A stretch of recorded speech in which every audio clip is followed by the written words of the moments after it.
ہر مہینے ختم نبوت کے موضوع پر ایک ماہنامہ کئی سالوں سے نکالتے تھے. اس ماہنامے کا نام العاقب ہے. عاقب کا معنی ہوتا ہے آخری. یہ علامہ خالد حسین صاحب رضوی رحمۃ اللہ علیہ کا مسلسل چلنے والا اور سردراز سے آنے والا ایک ماہنامہ تھا. اور فقیر کے ساتھ ان کو اور فقیر کو ان کے ساتھ کچھ جداگانہ محبت تعلق وابستگی وہ بھی حاصل تھی. فقیر ان کے پاس خطابات کے لیے بھی جاتا رہا. تو فقیر نے ایک کتاب لکھی تھی ضرب حیدری. بولے کتاب کا نام کیا ہے؟ ضرب حیدری. اس کتاب پر حضرت علامہ خادم حسین صاحب رضوی رحمۃ اللہ علیہ نے اپنا اظہار خیال فرمایا ہوا ہے جو ضرب حیدری کے اندر چھپا ہوا موجود ہے. اس میں آپ نے الحمدللہ فقیر کی مکمل تصدیق اور تائید فرمائی ہے. اور ان کے جو الفاظ ہیں ہماری اس کتاب کے بارے میں فقیر کے لیے وہ سند کی حیثیت رکھتے ہیں.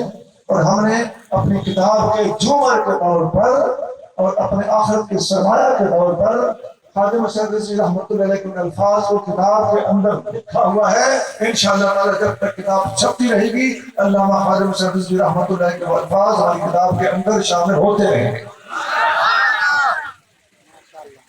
آج ہم اس جگہ بیٹھے ہوئے ہیں لاڑکانہ شہر.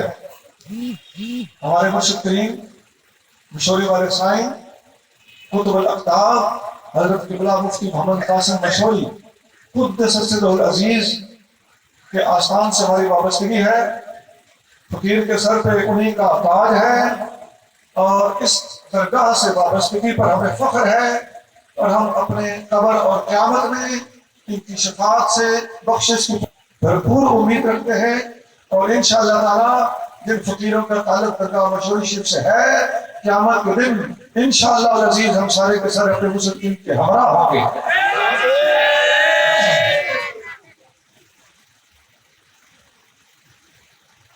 فقیر نے آپ کے سامنے سورۃ المائدہ کی آیت نمبر 3 میں سے کچھ الفاظ تلاوت کرنے کا شرف حاصل کیا ہے.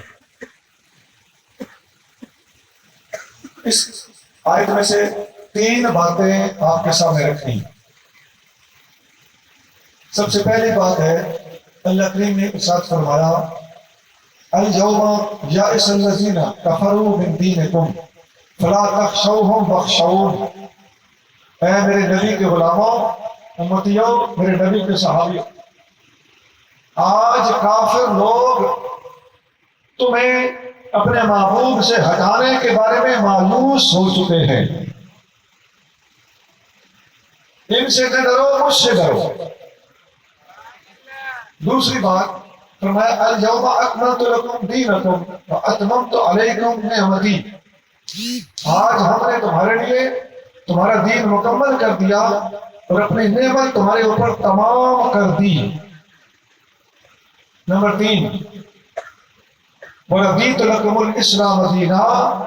ہم نے تمہارے لیے دین اسلام کو پسند کیا ہے. یہ میں نے ترجمہ بھی سنا دیا.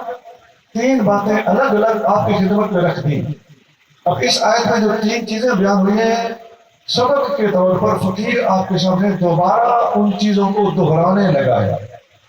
نمبر 1 فرمایا کافر تمہیں دین سے ہٹانے اپنے محبوب نبی صلی اللہ علیہ وسلم کے کلمہ طیبہ سے ہٹانے کے بارے میں مایوس ہو چکے ہیں. نمبر 2 فرمایا آج ہم نے تمہارے لیے تمہارا دین مکمل کر دیا اور نعمت تمام کر دی ہے.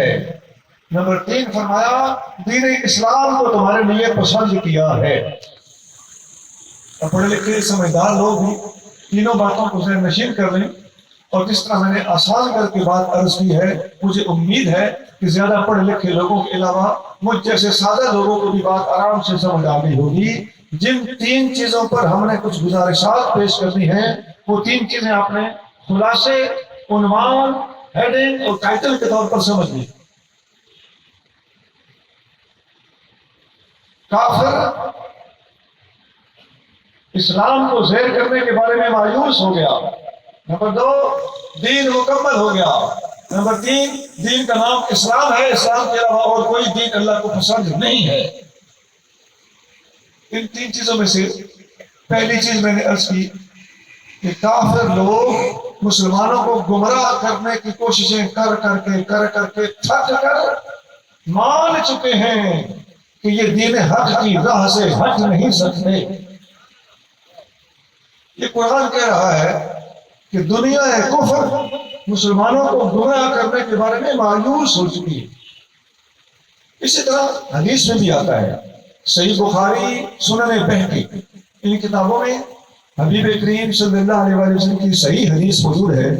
آپ کریم صلی اللہ علیہ وسلم نے فرمایا الاسلام یعلو ولا یعلا علیہ. اسلام ہمیشہ غالب رہے گا، اسلام پر کوئی دوسرا غالب نہیں آ سکتا. اب ذرا غور سے سنتے جانا.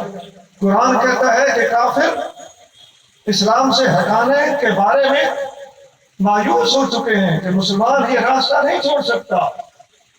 حدیث کہتی ہے کہ اسلام ہمیشہ غالب رہتا ہے، اسلام پر کوئی دوسرا مذہب غالب نہیں آ سکتا. اور ایک ضمنی بات عرض کر دوں، جن لوگوں نے نبی کریم صلی اللہ علیہ وسلم کے بعد نبوتوں کے دعوے کیے ہیں، ہم ان کو دعوت فکر دیتے ہیں. نبی کریم رؤوف الرحیم صلی اللہ علیہ وسلم نے صرف 23 سال کے عرصے میں، صرف 23 ایئرس، اتنے عرصے میں اسلام کی بنیاد رکھی، تعلیمات کو پھیلایا، صحابہ کرام کی پرورش کی، تربیت کی، خود اس کھیت کو اگایا، فصل کو پروان چڑھایا.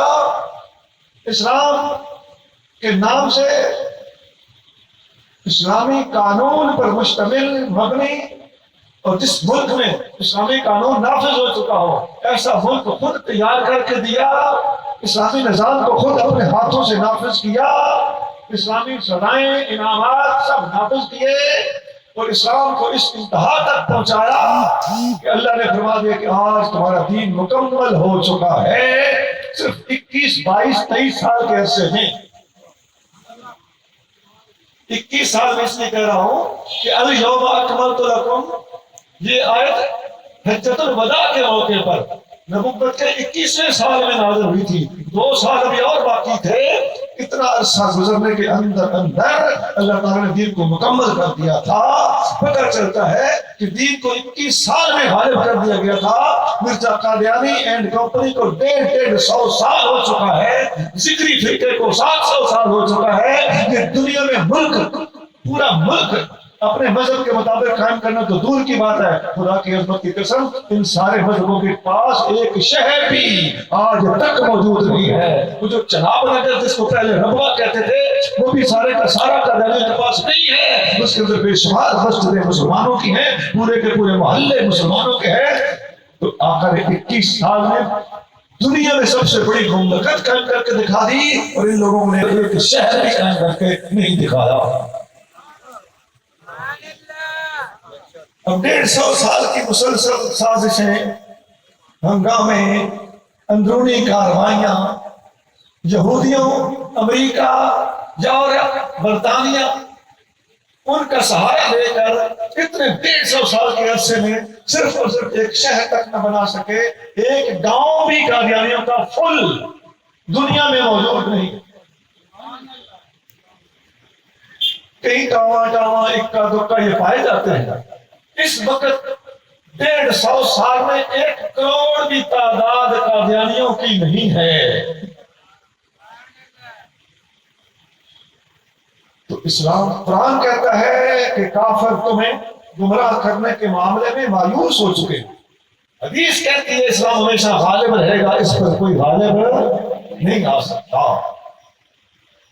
اور جتنے یہ مدعیان نبوت حضور کے بعد کھڑے ہوئے ہیں، ان سب کی ہسٹری پڑھ کے دیکھ لو، ان کے کارنامے پڑھ کے دیکھ لو، ان کا دنیا کے اندر تسلط پھیلاؤ اور سازشیں دیکھ کر اندازہ لگا لو کہ ان کے پلے اسلام کا مقابلہ کرنے کی جب بات ہوتی ہے تو ان کے پلے کخ بھی نہیں ہے.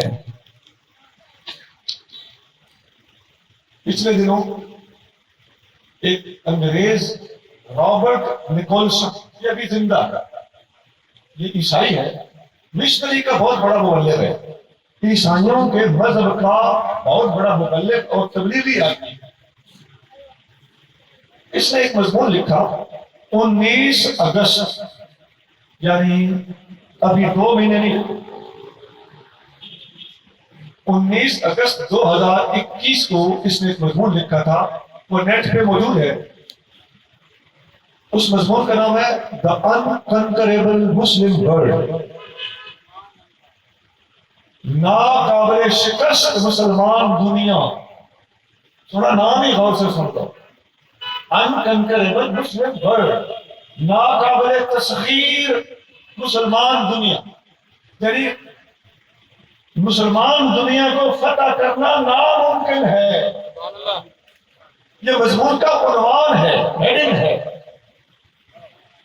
یہ آپ گوگل میں جائے نا، یہ نیٹ والے ساتھیوں کو کہہ رہا ہوں، تو آپ صرف آواز دیں The Unconquerable Muslim World by Robert Nicholson، تو کھڑا کر کے مضمون آپ کے سامنے آ جائے، ابھی بھی موجود ہے۔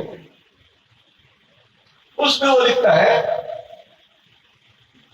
کہ زمانے گزرتے رہیں گے، تاریخ دان، صحافی، فوجی یہ اس بات پر تبصرہ کرتے رہیں گے کہ مسلمان ملکوں پر حملہ کر کے امریکہ نے کہاں کہاں غلطیاں کی تھیں۔ یہ 5-6 صفحے کا مضمون ہے۔ آخر میں لکھتا ہے وی ویسٹرن فیلڈ، ہم مغربی لوگ ناکام ہو چکے ہیں، not for the lack of efforts, اس لیے فیل نہیں ہوئے، اس لیے ناکام نہیں ہوئے کہ ہم نے کوشش کم کی تھی، بٹ فار دا ریزن، بلکہ ہمارے ناکام اور فیل ہونے کی اصل وجہ یہ ہے that military and economical power، کہ فوجی طاقت اور پیسے کا زور alone cannot overcome the Muslim world for a lasting time۔ یہ صرف پیسے کا زور اور اسلحہ کا زور دنیا اسلام پر لمبے عرصے تک غالب نہیں رہ سکتا۔ مسلمانوں کے سینے میں بیٹھ جانے والی، ہمارا مقابلہ کر کے ہمارا منہ توڑنے والی چیز پیسہ اسلحہ نہیں، ان کے سینے میں کوئی اور ہی جذبہ موجود ہے۔ لبیک لبیک لبیک یا رسول اللہ، لبیک لبیک لبیک یا رسول اللہ، لبیک لبیک لبیک یا رسول اللہ۔ سونا میں دوبارہ بات جتلانا چاہتا ہوں، یہ عیسائی ابھی زندہ ہے اور نیٹ پر یہ مضمون جس کے مرضی ہے، میرے پاس موبائل ہے اور میں کھول کے دیتا ہوں، ابھی بھی موجود ہے، اور میں نے لفظ بہ لفظ کے بعد اس کی سنائی ہے، جس میں وہ کہہ رہا ہے کہ مسلمانوں کو فتح کرنا اور دیر تک ان کے اوپر قابض رہنا، وہ دیر تک 20 سالوں کو مد نظر رکھ کے کہہ رہا ہے۔ وہ جو 20 سال کے بعد ان کو منہ کی کھانا پڑی، تو اس کی طرف وہ اشارہ کرتا ہے کہ لمبے عرصے ان کے اوپر قبضہ کر کے رہنا یورپ اور مغرب کے لوگوں کا بس کا کام نہیں ہے۔ ابھی تک میں نے آپ کے سامنے ایک بات رکھی، میں نے بتایا میں نے 3 باتیں کری۔ قرآن کی اس آیت کے جو ابتدائی الفاظ تھے نا کہ اے میرے نبی کے صحابیوں، آج کافر تمہیں گمراہ کرنے کے معاملے میں فیل ہو چکے ہیں، ناکام ہو چکے ہیں۔ قرآن نے کہا کہ نبی کے صحابہ کو گمراہ کرنے کے معاملے میں دنیا کفر ناکام ہو چکی ہے، اور آج رابرٹ نکولسن ہم کئی گزرے مسلمانوں کے حق میں بھی اسی بات کا اعتراف کرتے ہوئے کہہ رہا ہے کہ ہم انہیں لائن سے ہٹانے سے ناکام ہو چکے ہیں۔ ان کے اندر کوئی اور ہی جذبہ ہے جو ان کو محمد مصطفیٰ کا در نہیں چھوڑنے دیتا۔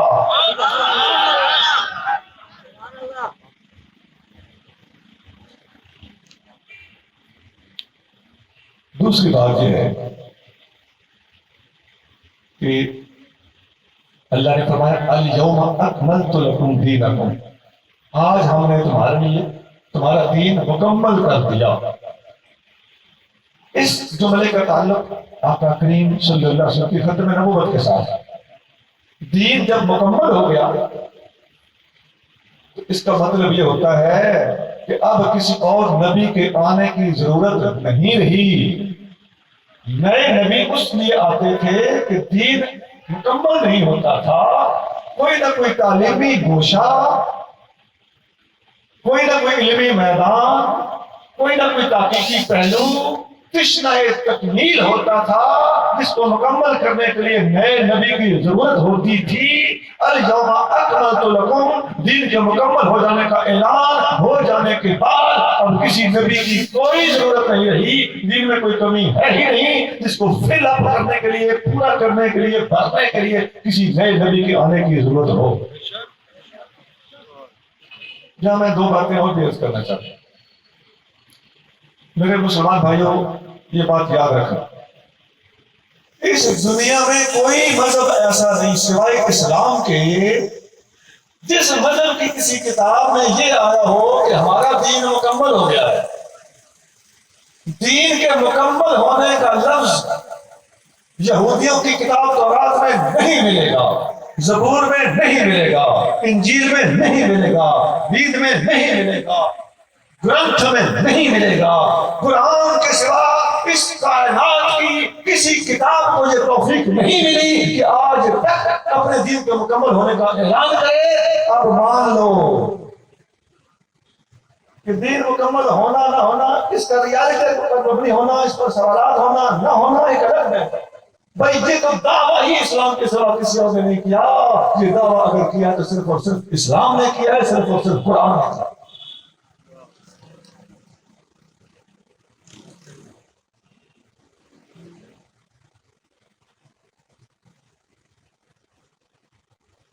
ایک اور بات اسی سے ریلیٹڈ ہے. ہمارے نبی کریم رؤوف رحیم صلی اللہ علیہ وسلم قرآن کے فرمان کے مطابق آخری نبی ہیں. آقا صلی اللہ علیہ وسلم خود بھی فرماتے ہیں کہ میں آخری نبی ہوں. اس پر دلائل اپنے جگہ پہ میں ابھی دیتا ہوں انشاءاللہ. جو میں آپ کو عرض کرنا چاہتا ہوں یہ بھی ایک انوکھی، مختلف اور جداگانہ بات ہے کہ پوری دنیا کے کسی اور نبی نے، بے شمار نبی آئے ہیں، تقریباً 1.25 لاکھ انبیاء علیہ السلام آئے ہیں، بہت سی کتابیں نازل ہوئی ہیں، بہت سے صحیفے اترے ہیں. ہمارے آقا کے سوا کسی اور نے یہ دعویٰ ہی نہیں کیا کہ میں آخری نبی ہوں. اب ایک کافر کہے کہ جی آپ کے نبی آخری نبی ہیں، اس کی دلیل کیا ہے؟ ہم کہیں قرآن میں ہے، وہ کہیں غلط، قرآن کو مانتے ہیں. ہم کہیں حدیث میں ہے، وہ کہیں حدیث کو مانتے ہیں.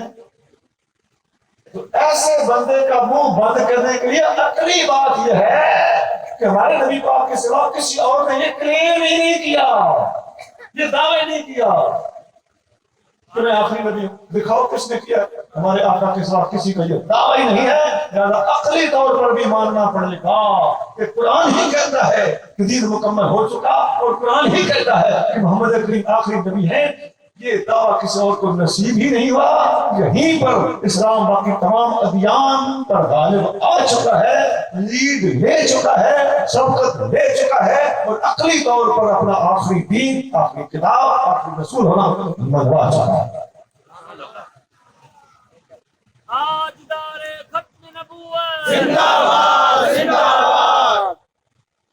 اب ختم نبوت پر میں کچھ دلائل بھی دے دینا ضروری سمجھتا ہوں.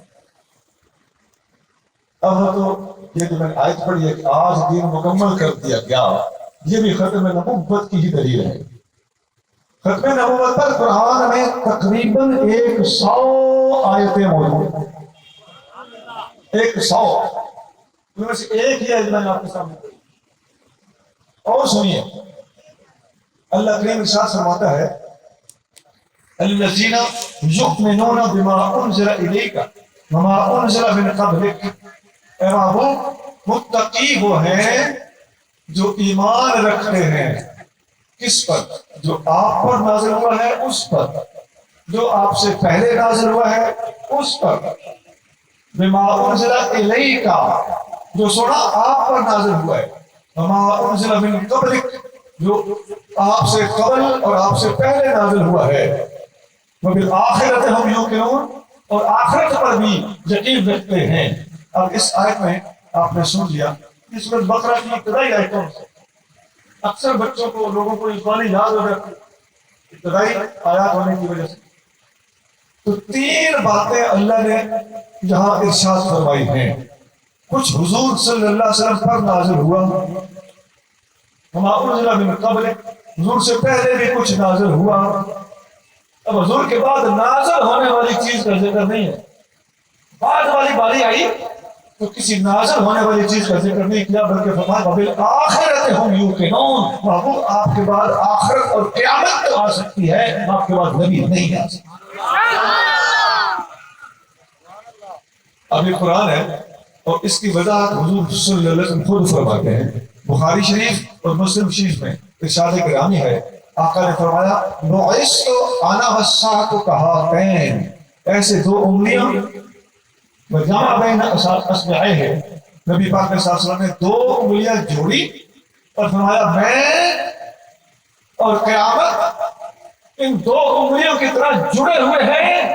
جس طرح ان 2 انگلیوں کے درمیان فاصلہ نہیں ہے، اسی طرح میرے اور قیامت کے درمیان کوئی اور نبی نہیں ہے. اب آیت قرآن کی ہے اور حدیث بخاری اور مسلم کی ہے، میرا خیال ہے اس کے اوپر کوئی دلیل ممکن نہیں. ایک اور آیت سنیے، اللہ کریم سورۃ فرقان کے آغاز میں ارشاد فرماتا ہے تبارک الذی نزل الفرقان علی عبدہ، برکت والی ہے وہ ذات جس نے اپنے بندے پر قرآن نازل کیا، لِيَكُونَ لِلْعَالَمِينَ نَذِيرًا، تاکہ میرا محبوب ساری کی ساری دنیا کو ڈرائے، تمام عالمین کا نبی بنے. حضور اس آیت کی روشنی میں تمام عالمین کے نبی بن کر تشریف لائے ہیں. تو عالمین سے باہر کچھ نہیں ہوتا، عالمین کی لپیٹ میں کائنات کا ذرہ ذرہ، بندہ بندہ، مخلوق مخلوق، سب کی سب داخل ہوتی ہے. لہذا کسی بندے کے لیے، کسی مخلوق کے لیے، کسی انسان کے لیے، کسی گوشے کے لیے، کسی کونے کے لیے، کسی ملک کے لیے، کسی علاقے کے لیے، کسی بولی بولنے والوں کے لیے، کسی قوم اور نسل کے لیے کسی اور نبی کے آنے کی حاجت باقی نہیں رہی، اس لیے کہ آقا صلی اللہ علیہ وسلم پوری کی پوری کائنات کے نبی بن کر آ چکے ہیں. سورۃ اعراف میں ایک اور جگہ ارشاد فرمایا قل یا ایھا الناس انی رسول اللہ الیکم جمیعا، اے محبوب اعلان فرما دے پوری دنیا کے لوگوں میں تم سب کی طرف اللہ کے رسول بن کر آیا ہوں. میں بہت سی آیتیں سنائی جا رہا ہوں جن کا تعلق ختم نبوت سے. ایک اور آیت جو ختم نبوت کے موضوع پر نص کے طور پر وارد ہوئی وہ ہے ما کان محمد ابا احد من رجالکم ولکن رسول اللہ وخاتم النبیین، محمد صلی اللہ علیہ وسلم تمہارے مردوں میں سے کسی کے والد نہیں ہیں، ولکن رسول اللہ، لیکن اللہ کے رسول روحانی والد پوری کائنات کے ہیں، وخاتم النبیین، تو ساری کی سارے نبیوں کے بعد ہیں، سب نبیوں میں سے آخری ہیں. اچھا آپ نے غور کیا کہ جو میں نے آیت ابھی پڑھی ہے اس آیت میں لفظ خاتم النبیین استعمال ہوا. نبی پاک کے ساتھ ساتھ کو قرآن خاتم النبیین قرار دیتا ہے. اب حدیث میں آتا ہے جس طرح میں نے پہلے بتایا کہ قرآن وبالآخرۃ ہم یوقنون کہتا ہے، حضور فرماتے ہیں میں اور قیامت اس طرح ہے. یہاں بھی قرآن آقا کو خاتم النبیین کہتا ہے اور حضور کیا فرما رہے ہیں؟ آقا نے فرمایا ان مثلی ومثل الانبیاء من قبلی کمثل رجل بنا بیتا فاحسنه واجمله الا موضع لبنة في زاوية فجعل الناس يطوفون به ويتعجبون له ويقولون هلا وضعت هذه اللبنة وانا اللبنة وانا خاتم النبيين. یہ لمبی حدیث میں نے آپ کے سامنے ساری پڑھ دی ہے. اس کا ترجمہ یہ ہے آقا نے فرمایا میری مثال اور میرے سے پہلے نبیوں کی مثال ایسے ہے جیسے کسی بندے نے خوبصورت محل بلڈنگ بنایا ہو لیکن کونے میں ایک اینٹ کی جگہ خالی چھوڑ دی ہو. اب لوگ آئے آ کر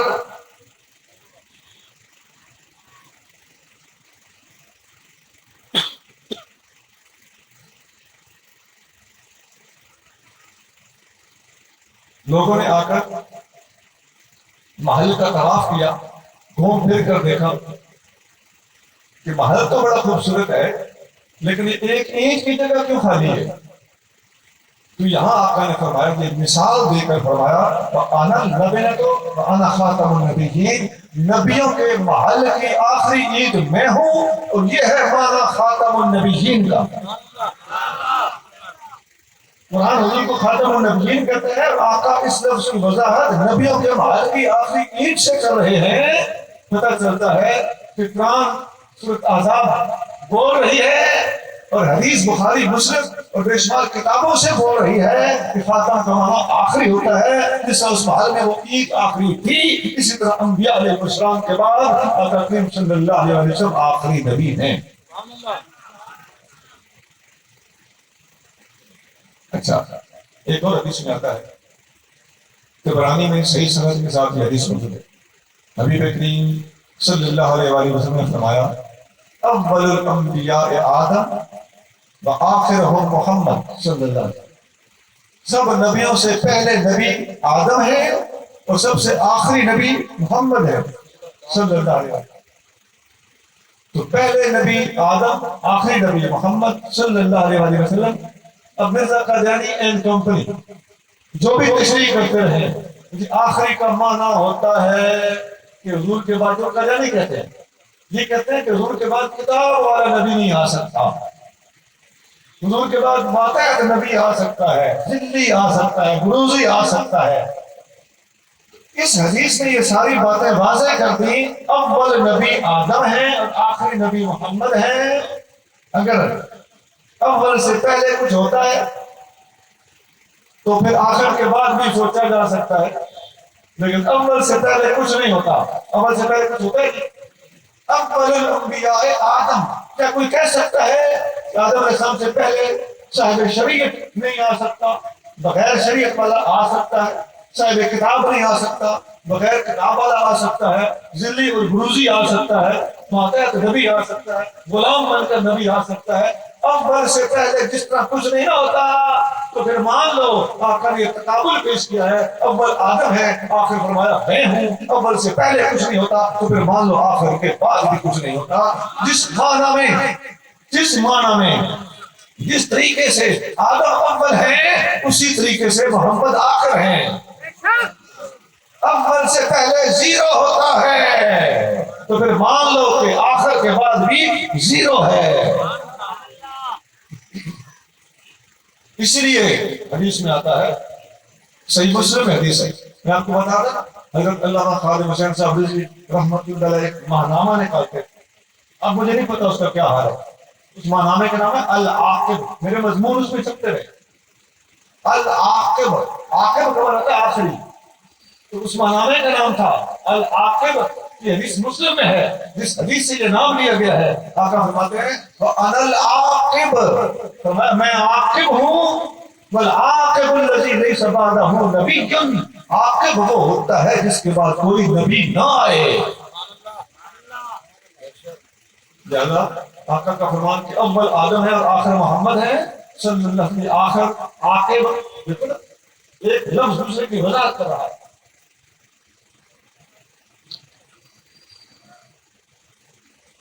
اسی طرح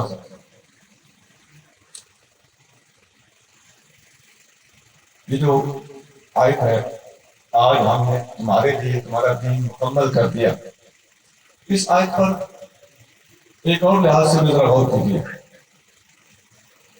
دین جب مکمل ہو گیا، حجۃ الوداع کے موقع پر یہ آیت نازل ہو گئی، تو سونا ذرا غور کرنا پڑے گا کہ دین کے مکمل ہو جانے کے بعد قیامت تک امت پر حالات گزرتے رہنے ہیں کہ نہیں؟ بھائی قیامت تک دین کے مکمل ہو جانے کے بعد خلفائے راشدین نے بھی حکومت کی ہے، خلفائے راشدین کے بعد تابعین اور تبع تابعین کا دور بھی گزرا ہے، بہت سی جنگیں بھی ہوئی ہیں، بہت سی شہادتیں بھی ہوئی ہیں۔ وہ شہادتیں بڑی افسوسناک ہیں۔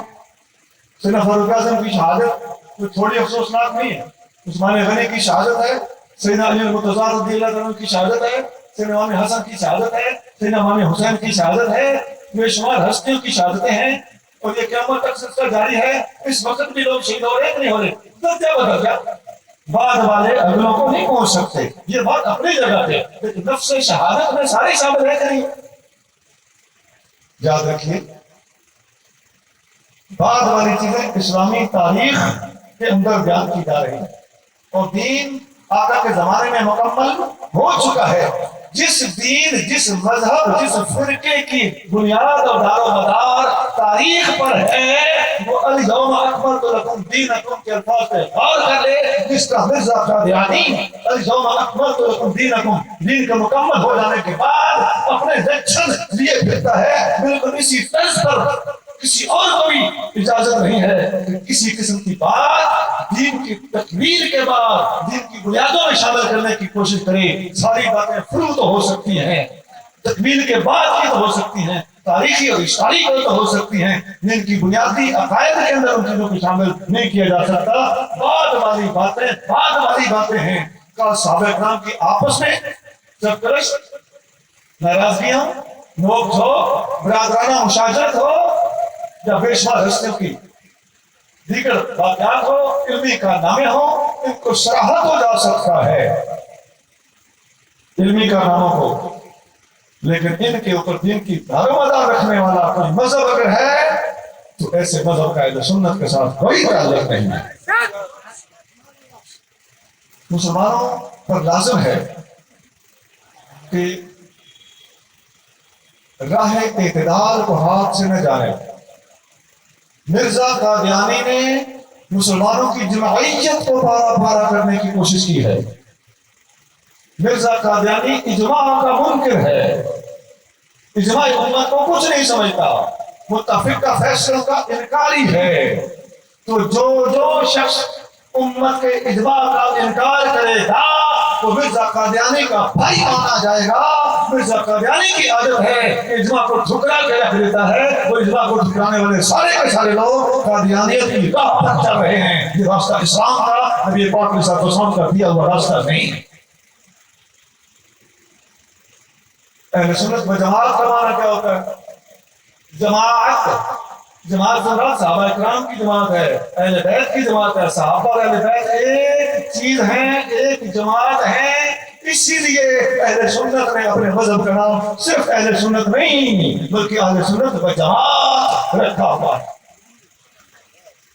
جماعیت پر زور دینا، اتحاد اور اتفاق قائم رکھنا، تمام صحابہ اور اہل بیت علیہ رضوان کا ایک جیسا ادب کرنا، صرف صحابہ نہ کرنا، صرف اہل بیت نہ کرنا، بلکہ سب کو جماعیت، جماعت اور ایک بنا کر ماننا، یہ نبی کریم صلی اللہ علیہ وسلم کے ساتھ محبت کا تقاضا ہے. اسی لیے اللہ تعالیٰ کہیں مسلمانوں کی جمعیت اور متفقہ فیصلوں کو کہتا ہے سبیل المومنین. ومن یشاقق الرسول، جو رسول اللہ کی نافرمانی کرے، من بعد ما تبین له الہدی، ہدایت واضح ہو جانے کے بعد، یتبع غیر سبیل المؤمنین، مومنوں کی راہ سے ہٹے گا. مومنین کون کون ہیں؟ سنی کیا کہے گا مومنین کون کون ہیں؟ تمام صحابہ کو ہمارے بیت ہیں کہ نہیں مومنین؟ جو ان میں سے کسی کو مومن مانے کسی کو نہ مانے وہ پاکستانی نہیں ہے، وہ ایرانی ہے. تو سبیل المومنین کو اختیار کرنے کا قرآن حکم دیتا ہے. یہیں سے جماعت کا لفظ نکلا ہے. ہمیں یشاقق الرسول، جو رسول کی نافرمانی کرے گا، اس لفظ سے پتہ چلا کہ اہل سنت ہونا ضروری ہے. اور سبیل المومنین پہ چلنا ضروری ہے، اس سے پتہ چلا کہ جماعت پہ چلنا ضروری ہے. تو میں یشاقق الرسول میں اہل سنت کی طرف اشارہ ہے اور سبیل المومنین میں جماعت کی طرف اشارہ ہے. وہ قرآن کی اس آیت سے اہل سنت و جماعت کا مکمل عنوان برآمد ہو رہا ہے اور دستیاب ہو رہا ہے. اللہ تعالیٰ کا شیر ایک اور جگہ چاہتے ہیں تم خیر امت، اے میرے نبی کی امت تم بہترین امت ہو. اس لفظ سے علماء نے لکھا ہے کہ پتہ چلتا ہے کہ اس امت کا متفق کا فیصلہ کبھی غلط نہیں ہو سکتا. بہت باتیں ایک حدیث میں آتا ہے، جامع ترمذی میں حدیث اور بہت کتابوں میں حبیب کریم صلی اللہ علیہ وسلم نے فرمایا کہ ایک طبقہ جنت میں جائے گا، باقی سب جہنم میں جائیں گے۔ کون جائے گا جنت میں؟ فرمایا ما انا علیہ و اصحابی، جس پر میں ہوں اور میرے صحابہ ہیں، جس پر حضور ہوں وہ سنت ہے، جس پر صحابہ ہوں وہ جماعت ہے۔ قرآن سے بھی ثابت ہوا کہ اہل سنت و جماعت پر حق ہے، اور حدیث سے بھی ثابت ہوا کہ اہل سنت و جماعت ہی ناجی طبقہ ہے، جنتی طبقہ ہے، باقی سب باطل ہے۔ اور اس اتحاد کو قائم رکھنا اور ادب کا دامن نہ چھوڑنا۔ اللہ والوں کے آپس میں جھگڑے، ولیوں کے ساتھ جھگڑے ہوتے رہے ہیں۔ دو نبیوں کا آپس میں جھگڑا ہوا، قرآن میں لکھا ہے۔ کہاں لکھا ہے؟ قرآن میں۔ حضرت موسیٰ، حضرت ہارون علیہ السلام، دونوں کی آپس میں رنجش قرآن میں بیان ہوئی ہے کوئی مائی کا لال کہ دونوں میں سے ایک کو صحیح اور دوسرے کو غلط کہہ سکے؟ دونوں کو صحیح ماننا پڑے گا، دونوں معصوم ہیں۔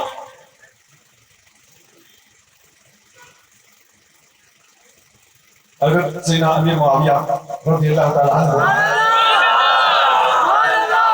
آپ کی اپنے بھائی سیدنا علی المرتضیٰ رضی اللہ تعالیٰ عنہ کے ساتھ اندرونی نوک جھوک چل رہی تھی، ناراضگی تھی، آپ شام میں تھے، مولا مرتضیٰ کوفہ میں تھے، حکومتیں پیرالل تھی۔ روم کے بادشاہ نے دیکھا کہ یہ دونوں تو آپس میں جھگڑ رہے ہیں، میں حملہ کر کے فائدہ اٹھا لوں۔ اب سنو، جب روم کی طرف سے یہ دھمکی آئی، امیر معاویہ نے جواب دیا۔ کس نے جواب دیا؟ امیر معاویہ نے جواب دیا۔ کیا جواب دیا؟ روم کو امیر معاویہ رضی اللہ عنہ نے للکار کے کہا میں اپنے چچا کے بیٹے علی المرتضیٰ سے صلح کر لوں گا اور ہم دونوں مل کر تمہاری ایسی کی تیسی کر دیں۔ ہماری آپس کی بات ہے، تو کون ہوتا ہے علی کی طرف میلی آنکھ دیکھنے والا؟ جو آنکھ علی کی طرف میلا دیکھے گی، معاویہ اس آنکھ کو پھاڑ دے گا۔ یہ ہے حضرت معاویہ کی سیاسی بصیرت، یہ ہے حکمت عملی، یہ ہے جذبہ دینی۔ آپس میں ہوتا رہتا ہے، سگے بھائی بھی جھگڑ پڑتے ہیں، میاں بیوی جھگڑ پڑتے ہیں، بہن بھائی جھگڑ پڑتے ہیں، دو نبیوں کا جھگڑا قرآن میں آیا ہوا ہے۔ ہوش کے ناخن لینے چاہیے۔ یہ جو لوگ صحابہ کرام پر تنقید کرتے ہیں، ان کی ایک کتاب ہے فروع کافی، بڑی اونچی کتاب ہے۔ میں ان کے کسی دلچسپ یا رسالے کی بات نہیں کر رہا، بڑی اونچی کتاب ہے۔ اس میں ایک واقعہ لکھا، حضرت امام باقر رضی اللہ تعالیٰ عنہ کے پاس ایک بندہ حاضر ہوا۔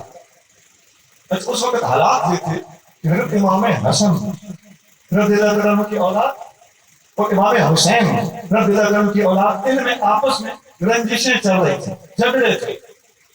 اب یہاں ہم میں سے کوئی مائی کا لال ہے جو کسی کو غلط اور کسی کو صحیح کہہ سکے؟ تو جو ان کے جھگڑوں کو چھیڑے گا اس کو ان جھگڑوں کا بھی پھر جواب دینا ہوگا۔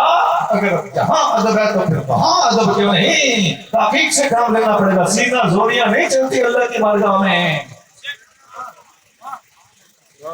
میں نہیں مانتا ہنگامہ کر دینا، کھیل چوپٹ کر دینا، بلی بھیج دینا، گاٹیاں لا چھوڑے، یہ اللہ کی بارگاہ میں چیزیں نہیں چلیں گی۔ سنا تقویٰ اختیار کر لو، اللہ کے سامنے جواب دینا ہے۔ اہل بیت اطہار کی آپس میں رنجشیں ہوئی ہیں، گھریلو اہل بیت اطہار میں میاں بیوی کے درمیان گھریلو رنجشیں ہوئی ہیں، لیکن ہم پیار کی نظر سے دیکھتے ہیں، ادب کی نگاہ سے دیکھتے ہیں۔ امام باقر رضی اللہ عنہ کے پاس ایک بندہ جا کے عرض کرتا ہے حضور آپ کے چچا کے بیٹے امام حسن کی اولاد ہیں، آپ امام حسین کی اولاد ہیں، آپ کے آپس میں جھگڑے ہیں، دونوں کدھر جائیں؟ یہ کہاں لکھا ہوا ہے؟ فروع کافی۔ آپ نے فرمایا ایک بندہ تھا، اس کی دو بیٹیاں تھیں، ایک بیٹی اس نے کمہاروں کو، برتن بنانے والوں کو دی، دوسری بیٹی اس نے زمینداروں کو دی جو زمیندارہ کرتے تھے، فصل بیجتے تھے۔ شادی کر کے دینے کے بعد وہ دونوں بیٹیوں کی خیر خبر لینے گیا. وہ جو برتن بنانے والوں کو دی تھی اس سے جا کے ملا, پوچھا بیٹی کیا حال ہے؟ اس نے کہا ابا جی بھٹی پکی ہوئی ہے, آپ دعا کریں اوپر خیر ہو, بارش نہ آئے, انشاءاللہ بھٹی پک گئی تو پیسہ کیسا ہے, آپ کی بیٹی امیر ہے.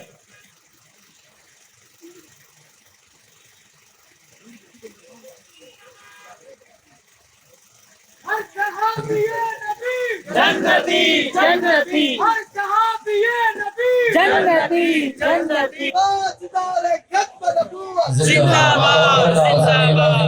برکت محفل میں فاضل نوجوان واعظ خوش الحال حضرت علامہ مولانا مفتی عبید اللہ ڈائری الازہری تشریف فرما کے آئے. آؤ صدر کے دل کی گہرائیں سے بھلی کام چما دو. دوستو بھی رہو محقق اسلام علامہ پیر مفتی غلام رسول قاسمی جو کتاب ہمارے سامنے رواں کروائے, مہربانی کرے جلد از جلد ہی رہو.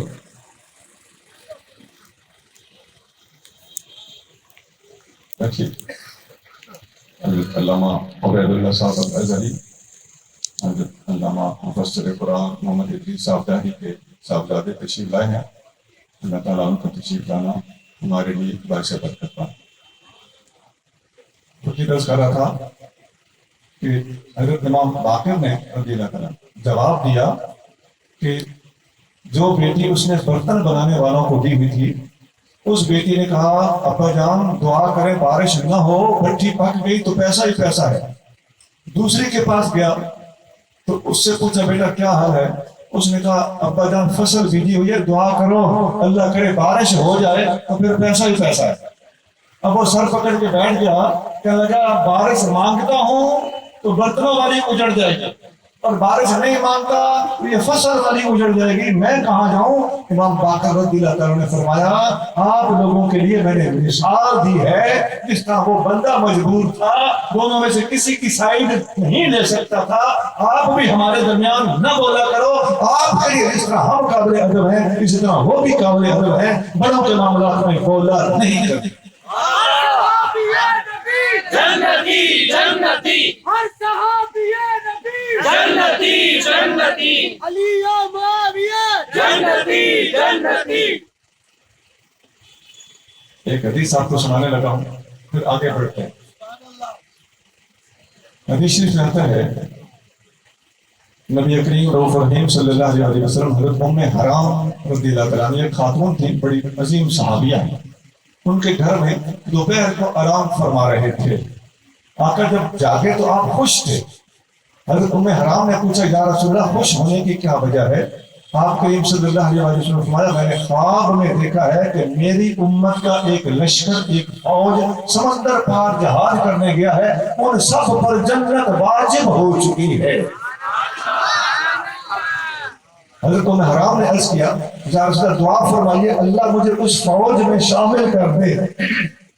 آپ صلی اللہ علیہ وسلم نے فرمایا تم اس فوج میں شامل ہو. آپ دوبارہ آرام فرما ہو گئے, دوبارہ اٹھے تو آپ پھر خوش تھے. حضرت ام حرام نے پوچھا یا رسول اللہ اب آپ کیوں خوش ہیں؟ فرمایا ایک دوسرا لشکر بھی میں نے دیکھا ہے جن کے اگلے گناہ معاف ہو گئے. پہلے والے پر جنت واجب ہے, دوسرے کے پچھلے گناہ معاف ہیں, آئندہ نہیں, پچھلے گناہ معاف ہیں.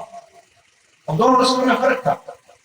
اچھا اس حدیث کے اگلے الفاظ یہ ہیں حضرت ام حرام سمندر پار جب جنگ ہوئی, حضرت امیر معاویہ رضی اللہ تعالیٰ عنہ اس فوج کے سپہ سالار تھے.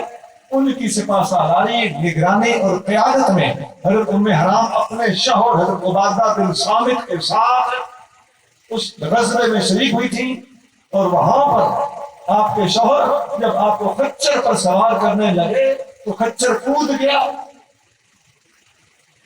ام حرام رضی اللہ عنہا گر گئی, آپ کی گردن مبارک ٹوٹی, آپ شہید ہو گئیں. اور ظاہر ہے جب پہلی جنگ میں گئی تو شہید ہو گئی, تو آقا کا فرمان سچ ثابت ہوگا کہ تم پہلی فوج میں ہو, دوسری میں نہیں ہو. اچھا اس حدیث میں جو الفاظ ہے کہ وہ پہلا لشکر جس پر جنت واجب ہے, یہ لشکر حضرت امیر معاویہ رضی اللہ عنہ کی سربراہی میں جہاد کے لیے گیا تھا. اس جملے کے تحت مفسرین نے لکھا ہے فیہ منقبۃ لمعاویہ. اس حدیث کے اندر معاویہ کی منقبت موجود ہے. اچھا اب آپ ذرا سوچئے یہ جو میں نے حدیث سنائی ہے یہ بہت ضروری ہے کہ ہم سے پوچھا جائے کہ کہاں لکھی ہوئی ہے. جی ذرا غور سے سننا. یہ حدیث بخاری شریف میں ہے. چوٹی کی کتاب ہے کہ نہیں؟ اچھا اور سنیے یہ حدیث بخاری میں کتنی جگہ ہے؟ یہ صحیح بخاری میں 11 دفعہ آئی ہے. کتنی دفعہ؟ 11 ٹائمز. اور سنیے یہ حدیث ایک بخاری میں 11 دفعہ ہے. بخاری، مسلم، ابو داؤد، ترمذی، نسائی، ابن ماجہ، ان 6 حدیثوں کو مسلمان کیا کہتے ہیں؟ صحاح ستہ. مسلمانوں کی اہل سنت کی 6 صحیح کتابیں. یہ 6 کی 6 کتابوں میں یہ حدیث موجود ہے. سبحان اللہ. پکی ترین بات ہوئی کہ اور ایک اور حدیث مستدرک حاکم میں اسی حوالے سے نبی کریم صلی اللہ علیہ وسلم نے فرمایا لَتُفْتَحُنَّ القسطنطنیہ. لَتُفْتَحَنَّ القسطنطنیہ. قسطنطنیہ ضرور فتح کیا جائے گا.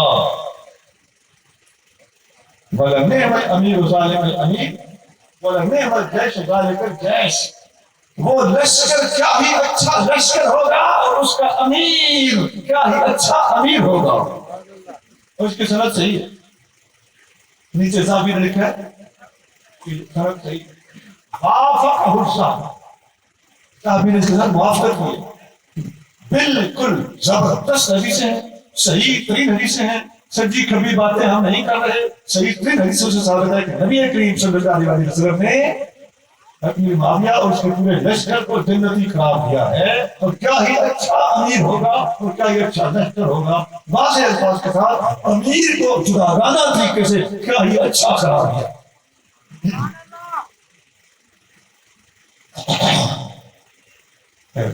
اس موضوع پر میں یہ ایک حدیث سنائی بے شمار حدیث. تحقیق کی ایک کتاب ہے المستند حدیث کی کتاب ہے. اس میں سیدنا ابی معاویہ کے واقعے باقی تمام صحابہ کے ساتھ ان کے بھی واقعے بیان ہیں. اتنی زیادہ حدیثیں شاید آپ کو کسی اور کتاب میں نہ ملے. اور صحیح ترین کم از کم حسن حدیث صحیح حدیث ایک بھی نہیں لکھی. موضوع تو دور کی بات ہے ضعیف بھی نہیں. پورا اہتمام کیا اس بات کا کہ اس موضوع پر کوئی ضعیف حدیث بھی نہ آنے پائے. اچھا میں یہ بات میں ضرور کر دی اپنے مزاج سے صحت پہ.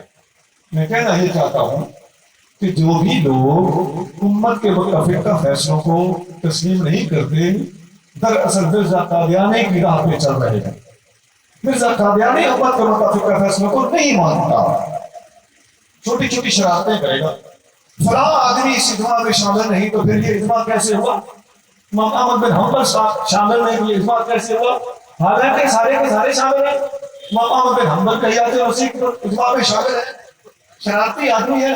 کوئی نہ کوئی ٹوٹا پھوٹا قول میں چلے آئے گا اور تصریحات چھوڑ کر ٹوٹے پھوٹے قولوں کا سہارا لے کر اپنا شرارتی ذہن لوگوں کے اندر انجیکٹ کرنے کی کوشش کرے.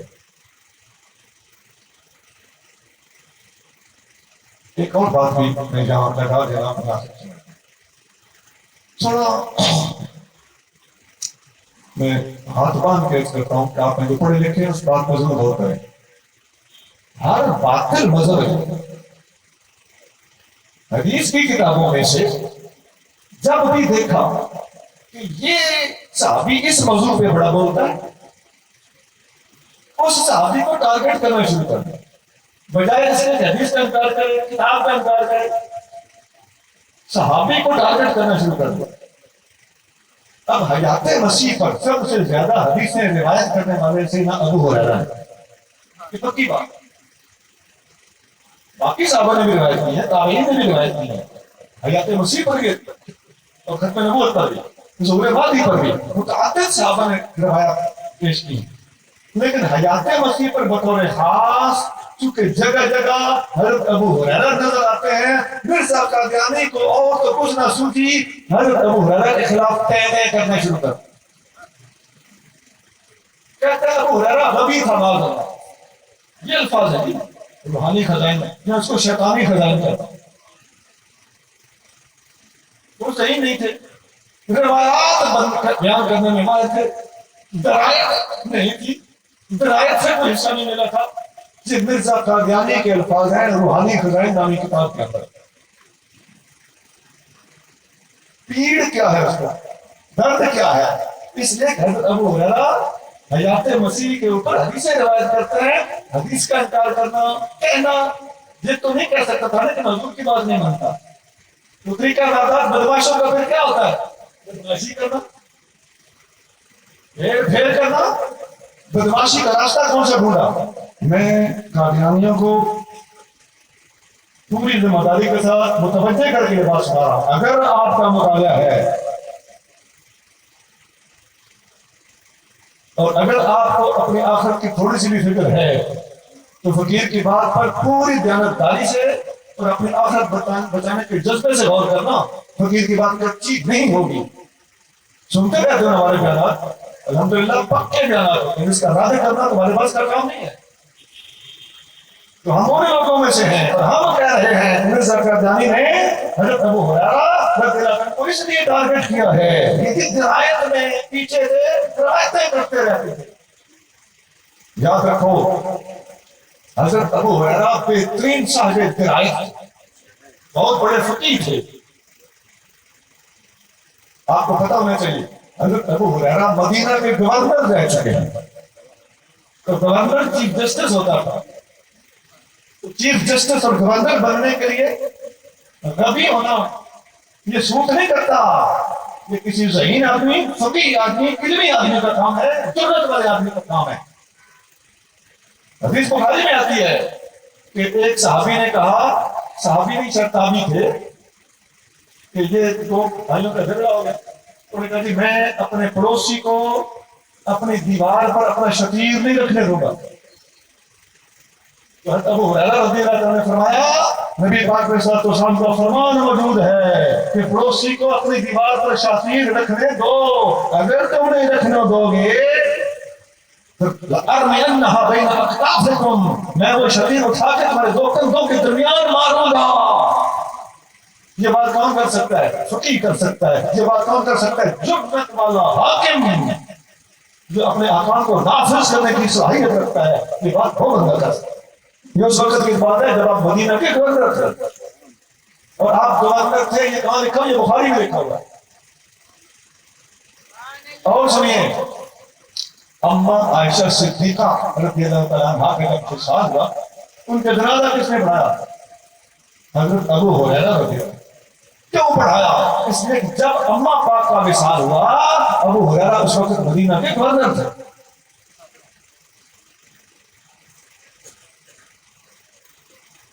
اور علماء نے، علامہ ابن حمام نے، اپنا بدر الدین عینی نے مختلف کتابوں میں علماء نے لکھا ہے کہ حضرت ابو ہریرہ بہترین فقاہت کے حامل صحابی. حضرت ابو ہریرہ کے خلاف جب آپ بات کرتا ہوا بندہ دیکھو کہ وہ جی صرف درایت والے تھے، میں مانتا ہوں صحابی ہیں لیکن سوچ بوجھ خدا نہ خاصہ نہیں تھی، سمجھ جاؤ کہ یہ دین کے خلاف بدماشی کرنے والا بدماش ہے اور روح اس نے خواہ کسی فرقے کا بھی اضافہ کیا.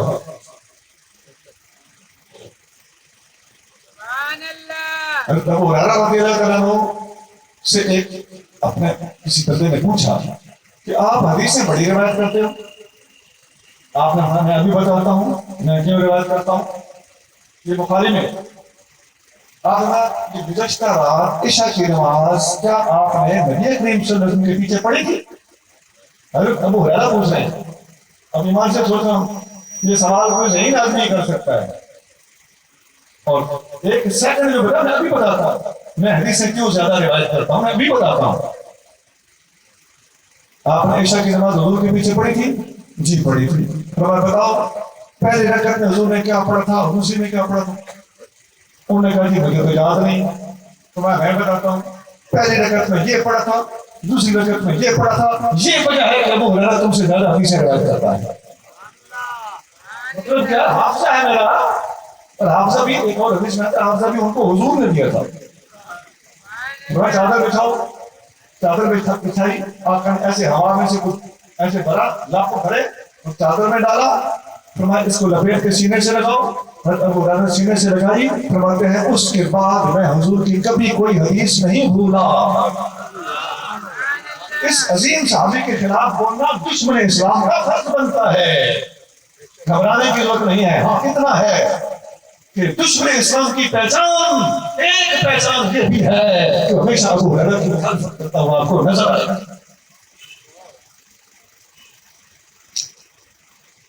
یہ میں نے صرف صحابہ کے حوالے سے بات نہیں, اور بہت باتیں ان لوگوں کی نشانیاں کیا ہیں. جہاں ان کو صحیح کتاب نظر آتی ہے اس کتاب کے بھی خلاف ہو جاتے ہیں. صحیح بخاری کے خلاف بات کرتا ہوا بندہ نظر آئے, سمجھ جاؤ کہ نبی پاک صلی اللہ علیہ وسلم کا دشمن ہے, روپ بدل کے آیا ہے.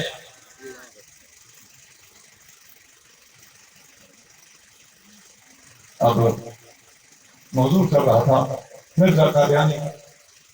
تو مرزا قادیانی عام کتابوں کے خلاف ہو جائے گا, عام شخصیات کے خلاف ہو جائے گا. پیڑ اور درد اندر کیا ہوتا ہے کہ ان لوگوں نے, ان کتابوں نے مرزا قادیانی کو رکھنا لگایا ہوا ہے. لہٰذا حضور کی مخالفت سرے عام نہیں کرتا, کیونکہ اس کا لوگ چیر پھاڑ کے رکھ دیں گے. لہٰذا دشمنی نبھانے کا ایک طریقہ یہ ڈھونڈا کہ کتاب کے خلاف بولو, شخصیات کے خلاف بولو.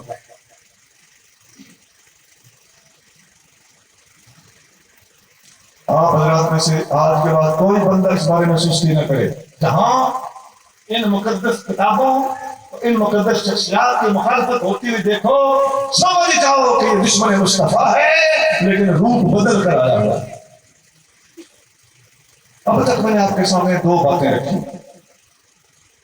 اسلام غالب آ چکا ہے, غالب رہے گا, حتیٰ کہ میں نے کافر کا, موجودہ زمانے کے کافر کا بھی بیان آپ کے سامنے انگریزی میں لفظ بلفظ سنایا. نمبر دو, الجمع اکملت لکم دینکم کے حوالے سے پتہ چلتا ہے کہ دین مکمل ہو چکا ہے, اور مکمل دین کا انکار کرنے والا مرزا قادیانی صحابہ کے خلاف بھی بکتا ہے, بخاری کے خلاف بھی بکتا ہے, اجماع کے خلاف بھی بولتا ہے. یاد رکھو, اجماع کی مخالفت کرنا, حضرت ابو ہریرہ کی مخالفت کرنا, حدیث کی صحیح صحیح کتابوں کی مخالفت کرنا, دراصل یہ راہ قادیان ہے, راہ اسلام نہیں ہے. تیسری اور آخری بات, یہ جو میں نے آج خطبے میں پڑھی تھی, میں نے بتایا تھا کہ میں نے 3 باتیں بتانی ہیں. آخری بات, تیسری بات کیا رہے گی؟ وَرَضِيتُ لَكُمُ الْإِسْلَامَ دِينًا. اللہ فرماتا ہے میں دین کے اسلام ہونے پر راضی ہوں, میں نے تمہارے لیے دین اسلام کو پسند کیا ہے. دین ایسا مکمل ہوا کہ مکمل ہونے کے بعد اس کو فائنلائز کر دیا گیا, اس پر مہر لگا دی گئی, اور اس کا نام تک تجویز کر دیا گیا. اس دین کا نام اسلام رکھ دیا گیا. ایک اور جگہ اللہ کریم کے ساتھ فرماتا ہے ان الدین عند اللہ الاسلام, بے شک اللہ کے ہاں اگر کوئی دین ہے تو وہ اسلام ہے. بخاری اور مسلم میں حدیث آتی ہے, نبی کریم صلی اللہ علیہ وسلم نے فرمایا ذاق طعم الایمان من رضی باللہ ربا وبالاسلام دینا وبمحمد نبیا. اس نے ایمان کا ذائقہ چکھ لیا, جو اللہ کے رب ہونے پر راضی ہوا, اسلام کے دین ہونے پر راضی ہوا, اور محمد صلی اللہ علیہ وسلم کے رسول ہونے پر راضی ہوا. اب قرآن کہتا ہے رب راضی ہے دین کے اسلام, اور حدیث کہتی ہے کہ اس نے ایمان کا ذائقہ چکھ لیا جو اسلام کے دین ہونے پر راضی ہوا. یہی بات حضرت فاروق اعظم نے بھی کی تھی, رضیت باللہ ربا وبالاسلام دینا وبالقرآن اماما بک نبیا یا رسول اللہ. یا رسول اللہ کے رب ہونے پر راضی ہوں, قرآن کی کتاب ہونے پر راضی ہوں, اسلام کے دین ہونے پر راضی ہوں, محبوب آپ کے نبی اور رسول ہونے پر راضی ہوں. یہ بات میں اتنے زور سے کیوں کر رہا ہوں, اس کی بھی ایک وجہ ہے. اس کی وجہ کہ آج کچھ لوگ بولتے ہوئے سنائی دیتے ہیں, اچھے خاصے عورتوں پر فائدہ, کہتے ہیں جی ہمارا مذہب تو انسانیت ہے.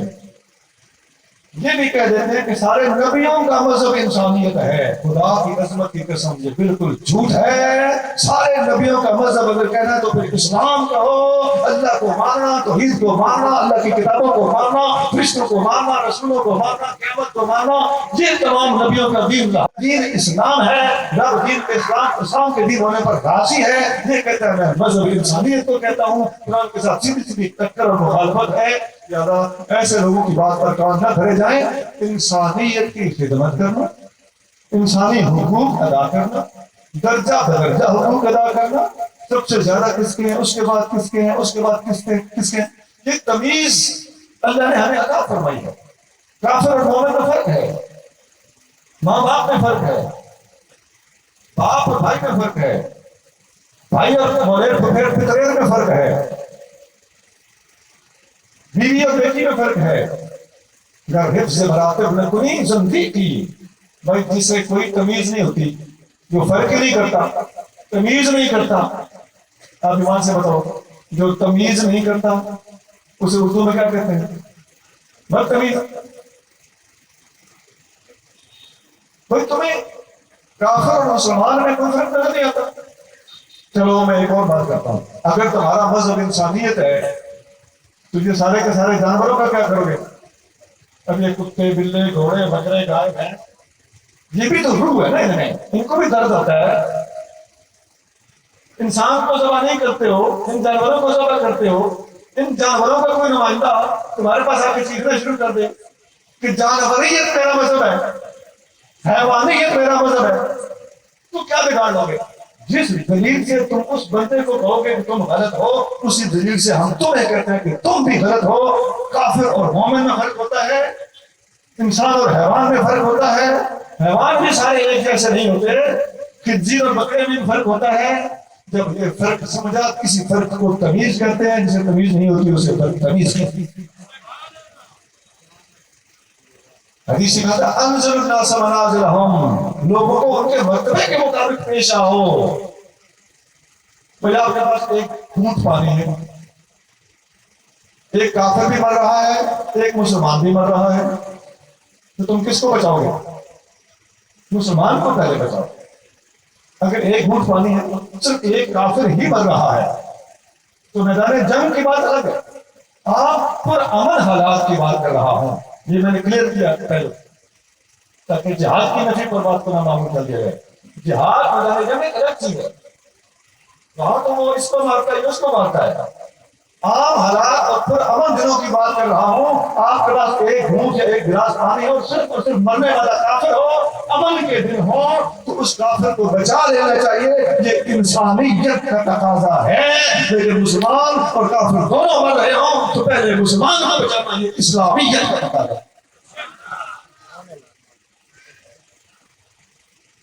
ان الدین عند اللہ الاسلام، اور وہ جو میں نے آیت پڑھی تھی، اللہ نے فرماتا ہے کہ فَرَضِيتُ لَكُمُ الْإِسْلَامَ دِينًا، اور ایک اور سخت تنبیہ قرآن سے سن لیجئے، اللہ کے ساتھ فرماتا ہے وَمَن يَبْتَغِ غَيْرَ الْإِسْلَامِ دِينًا، جو اسلام کے علاوہ کوئی اور دین تلاش کرے گا فَلَن يُقْبَلَ مِنْهُ، تو اس کا یہ جملہ قبول نہیں کیا جائے گا۔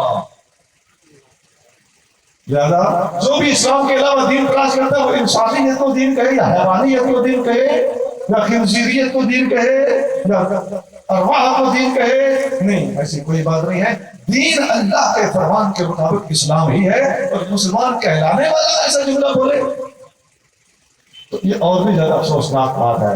سنا، دین قرآن حدیث کو سمجھنا ہے تو ان سے سمجھو جو قرآن حدیث کے باہر ہیں، تکے لگانے والے، چوکے چھکے مارنے والے، جاہل قسم کے، ہاں ان کے پاس سرکاری عہدہ کتنا ہی بڑا کیوں نہ ہو، قرآن حدیث کا ماہر نہ ہونے کی وجہ سے قابل اقتداء اور لائق تقلید نہیں ہیں۔ تم نے اگر پیروی کرنی ہے تو علماء کی کرو۔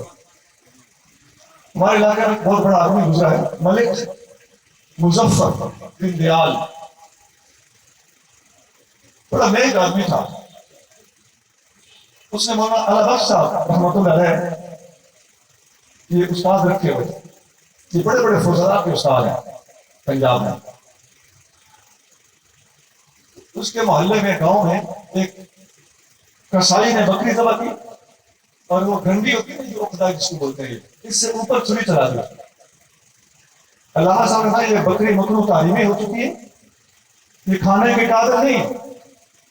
وہ کسائی ملک صاحب کے پاس گیا، کہ ملک صاحب آپ نے یہ مولوی صاحب بٹھائے ہوئے ہیں، آپ کا مدرسہ ہے، مدرسے کے مالک تو آپ ہیں، مولوی صاحب کو کچھ سمجھاؤ کہ میری بکری حرام نہ کریں۔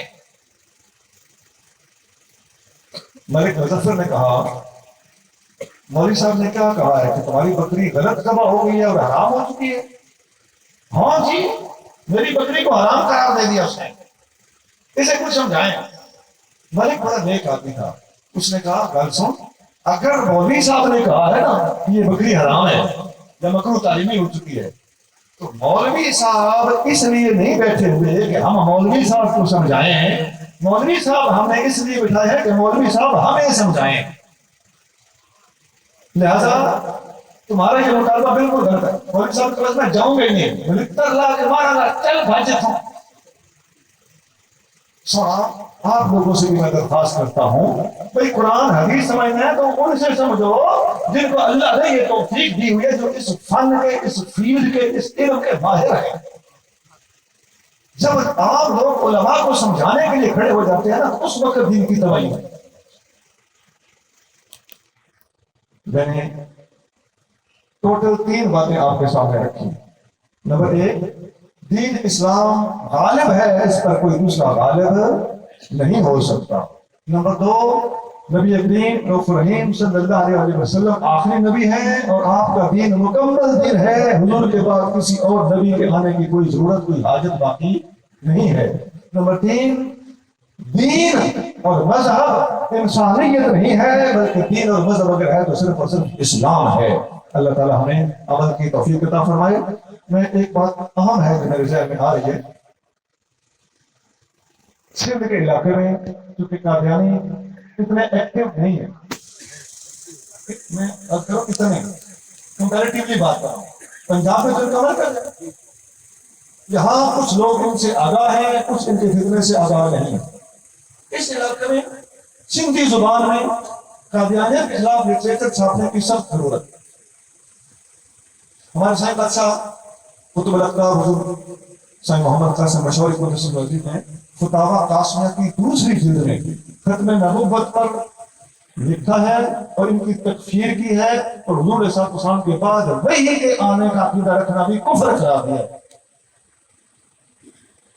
اور اچھی کتابوں کے حوالے اپنے تو ایک آدھ کتاب ایسی کا بھی حوالے جو میرے پاس نہیں ہے، میں اپنے طور پہ بڑا وہ اس میں رہتا ہوں کہ میرے پاس بڑی لائبریری ہے، لیکن میں نے وہ کتاب جب دیکھی تو وہ مجھے کتاب خریدنے کے لیے شہر جانا پڑا، یہ کتاب سائیں بھائی صاحب کے پاس تھی تو میرے پاس بھی ہونی چاہیے۔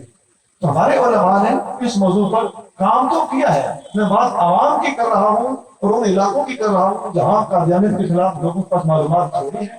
اس موضوع پر فقیر نے زندگی میں سب سے زیادہ کتابیں اس موضوع پر لکھی، مجھے کوئی یاد نہیں آج تک میں نے قادیانیوں کے خلاف کتنی کتابیں لکھی، مجھے تعداد یاد نہیں، اور مجھے کوئی یاد نہیں آج تک میں نے قادیانیوں کے خلاف کتنے مناظرے کیے، واقعی مجھے کوئی یاد نہیں۔ یہ ایسا موضوع ہے، اس پر کام کرنے کی سخت ضرورت ہے۔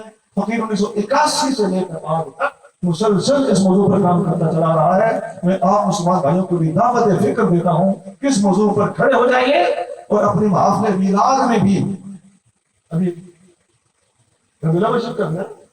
محفل میلاد میں بھی آقا کی ختم نبوت کا ذکر ضرور کیا کیجیے، کیونکہ اس کا تعلق میلاد شریف سے بھی جڑتا ہے، بنتا ہے، براہ راست اس کا تعلق میلاد شریف کے ساتھ ہے۔